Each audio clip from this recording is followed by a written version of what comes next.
Tu prends tes éventails. Avec le sourire, ce serait mieux.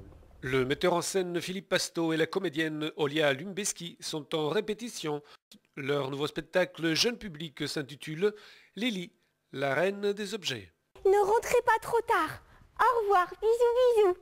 Maman, ce soir au cinéma, tu pourras me prendre une affiche de votre film s'il te plaît pour mettre dans ma chambre. Cette création théâtrale nous plonge dans le microcosme poétique de Lily. Lily va se retrouver toute seule dans sa chambre avec sa nounou Dounia et ses parents partent au cinéma. En fait, la question qui est posée toute simplement, c'est qu'est-ce qui se passe une fois que les parents sont sortis et que les enfants se retrouvent tout seuls dans leur chambre? Il faut que je lui chante une petite chanson? Comme ça, elle guérira plus vite? Oh, d'accord. Ah.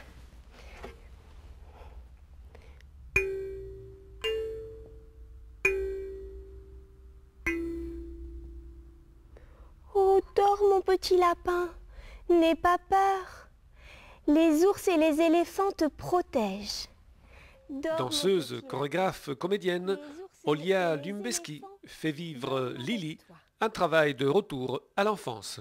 La manière dont on travaille avec Philippe Pasto, le metteur en scène de Lily, la reine des objets, fait que comme on travaille, je veux dire, on est très sérieux, on y passe du temps, mais on s'amuse aussi beaucoup dans le travail, donc du coup ça laisse la place au fait de faire émerger l'enfant. On a voulu raconter en même temps que les enfants avaient une capacité d'imaginaire incroyable, mais en même temps, et on le retrouve aussi régulièrement dans le spectacle, Lily, à un moment donné, elle s'ennuie sans ses parents. Je veux mon papa et ma maman, parce que sans eux, je m'ennuie. La tristesse de Lily, la joie de Lily avec ses objets, la fantaisie et la liberté des enfants. Ce spectacle suggère également une piste de réflexion pour les adultes. Est-ce que ces objets-là sont des objets traditionnels qui leur permettent de régler leurs conflits internes? Voilà, c'est un spectacle jeune public, donc on ne rentre pas dans cette psychologie-là, mais en fait, ça nous raconte ça, quoi. Je pense, dans l'intime, ça nous raconte ça. Oh, mais pourquoi tu voudrais que je sois la reine des Caraïbes? Comme ça, je serai de bonne humeur toute l'année. D'accord. Pas de jeux vidéo. Dans sa chambre, Lily est entourée d'objets qu'elle détourne et manipule pour créer des histoires imaginaires.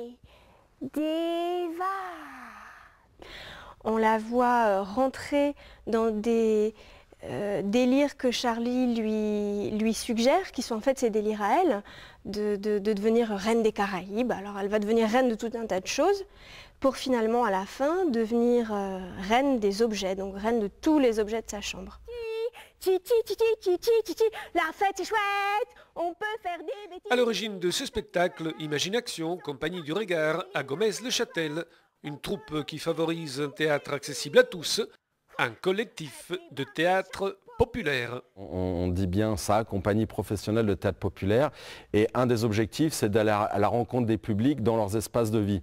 L'école ou les centres de loisirs ou les médiathèques ou les bibliothèques étant des lieux intéressants pour rencontrer les enfants, on s'est dit qu'effectivement, on va mettre autour du spectacle des ateliers de pratique artistique, donc sur le théâtre gestuel, sur le théâtre d'objets et la manipulation, sur le corps dansant, puisque Olia, la comédienne, est aussi danseuse, et sur les histoires et les chansons.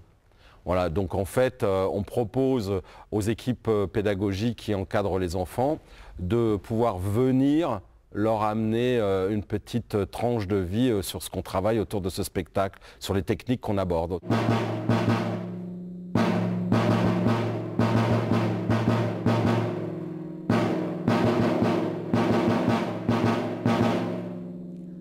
Moi, Lily Première, reine des objets, déclare Charlie Doudou, Premier ministre.